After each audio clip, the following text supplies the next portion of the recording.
Good morning, computer scientists. So now you're all officially computer scientists, right? Because if you're watching this video, that means you've completed the pre-test, you've completed lesson 1, and you've completed lesson 2. So you're officially a computer scientist, right? So let's take a look at lesson 3. So lesson 3 is going to be a little bit different than the first 2 lessons that you've looked at. Now, here's one thing, just a shout out to myself. If you're not watching these morning coffee episodes, please do. All right, so I wake up every morning, I have a cup of coffee, and I talk to you about the day and what you should be doing. And so if you're wondering, hey, what am I supposed to be doing today? Watch the video and I'll tell you. So let's talk about lesson 3. Lesson 3 is a little bit different because lesson 3 is your first interactive lesson. Okay, it's the first lesson where you kind of have to do something with someone else. Okay, so you kind of have to have someone else in the room, someone that you know. And the easiest way to do that will be to come to the live session. Now, I know that sometimes we can't make the live sessions. That's why you're in the online environment, all right? That flexibility is why you're here. So I want to at least give you enough to be able to go through lesson 3 and get out of it what you need to get out of it. So lesson 3 is called Sending Binary Messages with an Internet Simulator. So in lesson 2, you created your own means of sending binary messages across a room. Well, now you're going to get to use a real internet simulator to send actual binary messages to someone. It's actually a pretty cool little simulator, so I'm going to show you what that is in just a second. So as always, go ahead, read the background, watch this video, obviously. Grab your Unit 1 Lesson 3 flashcards. So these are starting to build up. I mean, I think there's, I don't know, there may be 4 on this one. There's 4 on this one, there was 4 on the last one, 1 on the first one. So, you know, we're up to 9 if my math is correct, which it usually is. So, yeah, the flashcards are stacking up, which is good because you need a lot to study.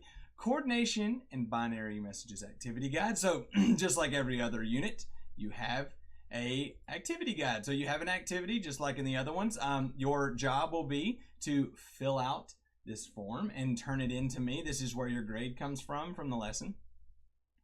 All right, so, and you're going to need the internet simulator that I'm going to show you to do this project. So now you can, in theory, you do this on your own, like I said, but it's going to be much more effective and you're going to learn a lot more by doing it with someone. So if you have a friend or you have a parent or a brother or a sister that you think that you could do this, or if you have 2 computers and you want to do it back and forth, this is a great activity. So what you're going to do is take a look at this thing called an internet simulator. Now, before we click on that, I do want to highlight there's also a video. The video is important in this unit because there are test questions that come from this video.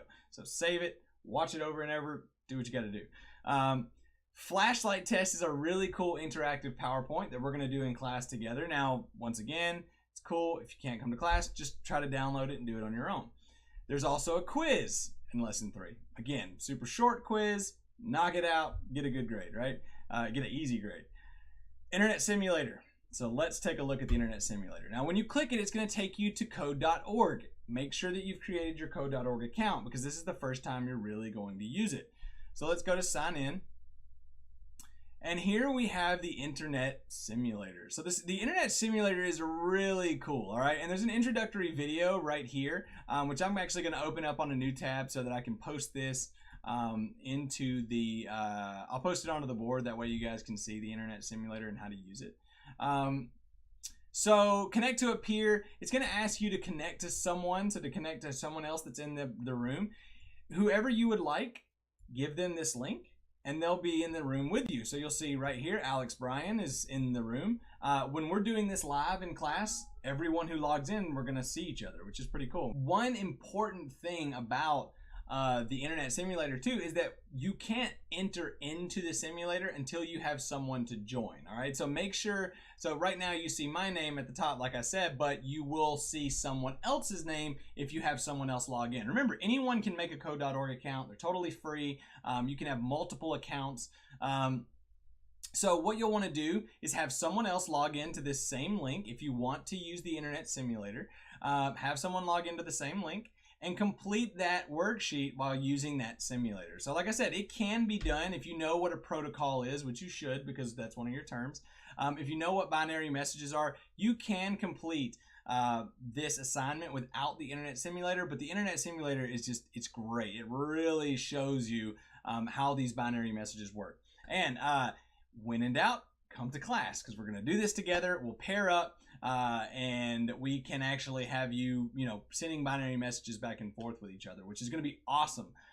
So I'm really excited to see you in class on Wednesday, where I will introduce this idea. And then, like I said, we'll probably set up a special session to do this together in class. So thank you so much for watching my video. Again, good luck with lesson number 3. And if you have any questions, as always, just send me a text or an email and I'll get back to you as soon as possible. Have an awesome day.